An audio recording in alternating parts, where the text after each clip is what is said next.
Tipper आणि दुचाकीच्या अपघातात वयोवृद्ध महिला जागीच ठार. भंडारा जिल्ह्यातील तुमसर तालुका अंतर्गत येत असलेल्या सीतेपार शिवारात आज दिनांक 13 डिसेंबरला सकाळी 10 वाजेच्या दरम्यान दुचाकी व समोरून येणाऱ्या रिकामा टिप्पर यांचा अपघात झाला.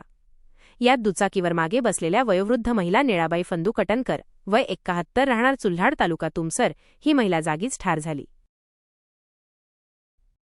प्राप्त झालेल्या माहितीनुसार चुल्हाड येथील विलास फंदू कटनकर हे आपल्या दुचाकी क्रमांक MH36AQ 7983 ने आपल्या आई निलाबाई फंदू कटनकर यांच्यासोबत मुंड्री इथे त्यांच्या नातेवाईकांच्या अंत्येष्टीकरिता जात असताना टिप्पर क्रमांक MH40BG0180 आल्यामुळे दुचाकी अनियंत्रित झाली व निलाबाई खाली पडल्या.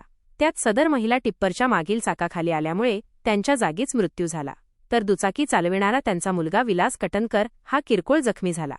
मोहगाव ते सीतेपार मार्ग हा अत्यंत दयनीय झाला असून या मार्गावरील खड्ड्यांमुळे सदर अपघात झाला असा गंभीर आरोप करीत नातेवाईक व गावकऱ्यांनी आपला संताप व्यक्त केला.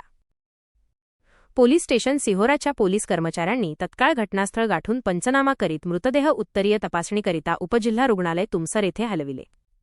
सदर टिप्पर चालकाविरुद्ध गुन्हा दाखल करण्यात आला असून पुढील तपास पोलीस अधिकारी व कर्मचारी करीत आहेत.